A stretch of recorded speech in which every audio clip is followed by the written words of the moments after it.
All right, gentlemen, here we go. Welcome, Week 13, abbreviated matchup of the week. Filling in for the commish. He's down in Hotlanta on vacay with the family. Make sure we wish a little belated happy birthday to Elle. Celebrated her first birthday not too long ago. Hope everyone's doing good. Happy Thanksgiving, guys. Hope everyone's, with some family today, doing something special, getting some turkey. It is a little early in the day. We got the parade on in the background. Whit's cooking up a feast in the kitchen for me. We got just a little monkey fist going on today, Classic Shipyard, 6.9%. It's pretty tasty. It's hoppy. It'll wake me up pretty good. I actually go outside and I gotta do some leaf blowing here coming up in a few minutes. It's a little windy today, but what are we gonna do? King, Patriots mug.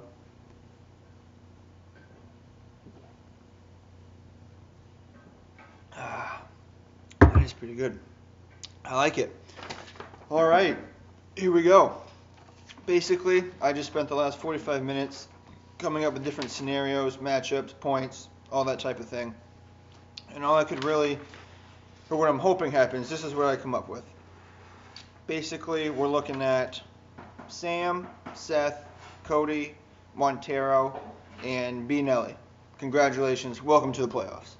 You guys will be in some assortment of seeds 1 through 5, depending on whether Seth beats Sam, goes to 9-4, the only 9-4 team. A lot of parity in our league this year as well, guys. We could have 4 8-5 teams.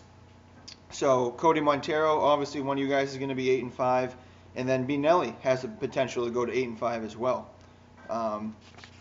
So that's where we're looking. So really the interesting games are more kind of down in the 6-6 matchups, and that's when it's going to come down to points.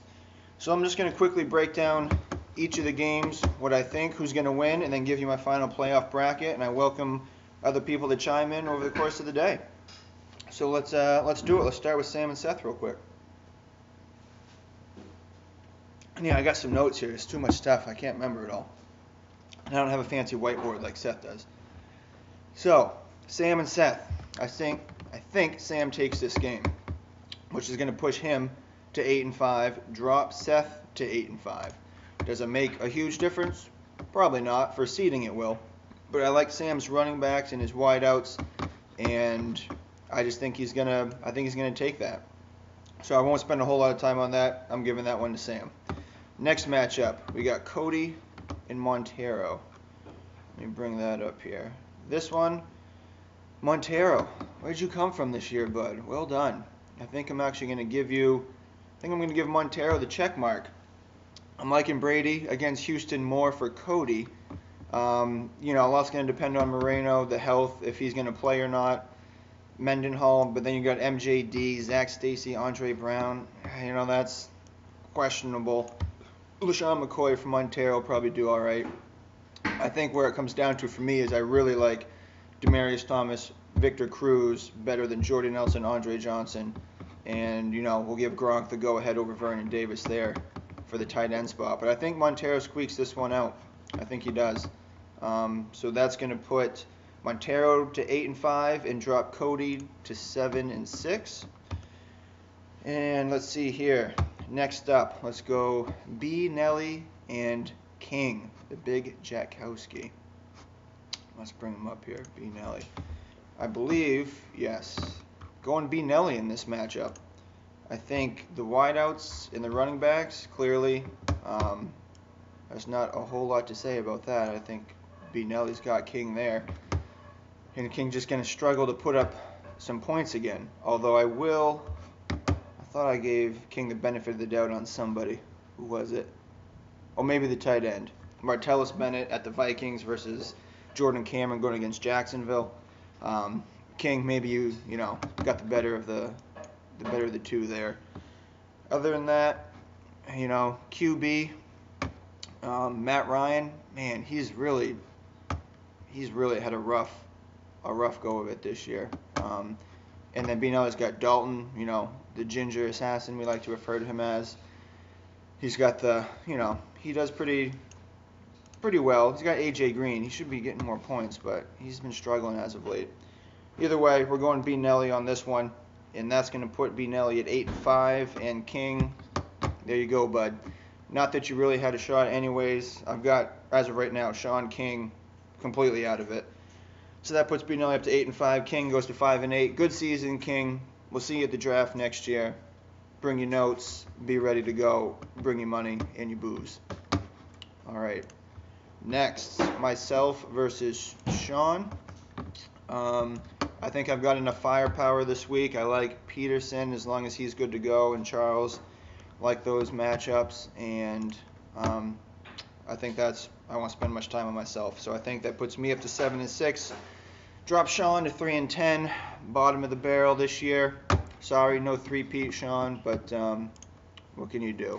First to worst. It happens sometimes. And then we're going to go Burkle and Dom. Now we're getting into some of the more interesting matchups, because this is what's going to determine who's getting into the playoffs, these next two matchups here. So we got Burkle and Dom.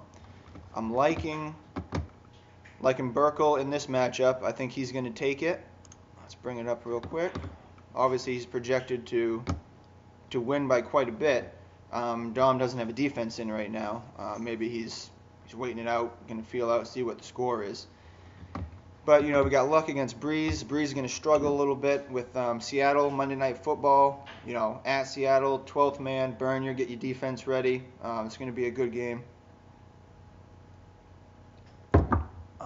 Luck, Luck's been, I don't know what's going on with Luck lately in the Colts. They were looking good the first part of the year. They're struggling. And then I like Murray and Jennings a lot better than Lacy and Le'Veon Bell. I think the wideouts, not even a question. A.J. Green, Torrey Smith, Antonio Brown are better than Boykin, Williams. Steve Smith, maybe sneaks in there, does pretty well, but I think on average, Burkle's just got a better lineup, and I think Burkle's going to take it. So that's going to put Burke at 7-6. And Dom, that's going to drop him to 5-8. Sorry, Dom. Put you down there with King and Sean. I think that's, you guys probably out of it at this point. Which brings me to, I guess, the most exciting matchup this week, because based on my playoff projections, it's going to come down to Raff and Miller. Literally coming down to this game. So let's look into this one a little bit more here. So we've got Raff and Miller. Big day today for Raff. Raff's got Ray Rice, Burleson, Dez, Jason Witten, and Cowboys D all going today. He's going to know over half of his points, by the time he's ready to pass out after eating too much turkey. Meanwhile, we've got, that's Miller is going to be passing out from eating too much turkey. Raff, he's got Stafford, Bush, Crosby. He's got a decent amount of guys going today as well. So, huge day, not only just for family and giving thanks, but for fantasy football for you guys today. When it comes down to it, Manning versus Stafford, Manning at Kansas City, tough place to play, coming off of a tough loss. Manning's psyche's got to be hurting a little bit. He's a whiny little whatever, so he's probably going to be struggling a little bit. And I don't think it's going to be like the first game. I think it's going to be lower scoring, and he's going to struggle again. It could be, cold, a little nasty weather. I just don't think he's going to do that well. So that's going to be a close matchup. I don't give that to Peyton right off the bat. Running backs, I'm going with Raff. Reggie Bush, Ridley, good Lord. At this point, I'd almost rather not see Ridley play so that he doesn't mess it up and fumble again on the goal line, which he seems to so often do. But I like Reggie Bush here. Chris Johnson, Ray Rice. The upside is, I'll give it to Miller as far as the upside is concerned, much better than what Raff's going. But Reggie Bush, I feel, is just more consistent, and himself may get more points than Chris Johnson and Ray Rice. It's completely possible. Wide receivers, what do we got here? Wide receivers, we're going to Raff on these. Colston, Deshaun, and Alshon Jeffrey. I think I'd take that over Burleson, Dez, and Keenan Allen. Cowboys just not utilizing Dez well this year. I don't feel like they're not getting him open. They're not feeding him the ball as much as they should be. Of course, I have Romo, so I like it. They got him more touchdowns, but Tight ends, Fleener and Witten, whatever, is probably cancel out. Cowboys versus Bears defense, both reasonable matchups, and then kickers, whatever. So I think I'm giving it to Raff. I know he's projected much less than what Miller is, but when I'm looking at the players, I like who he's got going. I'm liking some of the matchups, and he doesn't have nearly as many people on a short week, and I think that's going to benefit him. And I'm going with Raff on this one. I don't have a score for you. I'm picking Raff. And what I'm loving is he's got Colston going Monday night against Seattle, against the Seattle D. And it could come down to Colston to get the win and to get in. Because as of right now, when we're looking at the points here, let me bring this up. Raff and Miller. So if Raff wins, he's 6-7. Miller's 6-7. Right now, only 1.3 points separates those two teams. So he could be looking to Colston for the win. He may be, down a certain amount of points. Basically, Raff, you just got to pull this off, and you got to win. You got to win big. You got to make up 1.3 points on Miller. That's all you got to do. And he's in. So that's what I think is going to happen. So my final playoff bracket is looking like this. We got Montero, first seed. Did not think I would be saying that this late in the season at all. Congratulations, Montero. I think you get the number 1 seed. Followed up by Sam G, number 2 seed. Seth, number 3. Benelli, number 4. Myself at 5. Cody, 6 seed. Burkle gets that 7th seed. Monday Night Football comes down to it, and I think Raff sneaks in at the number 8 seed. That's how I think it's going to go. So, it's already a little long here, 12 minutes almost. On Thanksgiving, you guys got more important stuff to do, but I wanted to make sure we at least got a video up. Feel free to chime in over the course of the day. I'll post anything, just email it to me. And have a good Thanksgiving, guys. Spend some time with the fam, good food. Enjoy a nice day off and have a good Thanksgiving. Keep the message boards alive. Great day of fantasy football coming up. Actually, the games kind of suck today, but great weekend of fantasy football coming up. So, hey guys, have a good one. See you on the message boards. Happy Thanksgiving.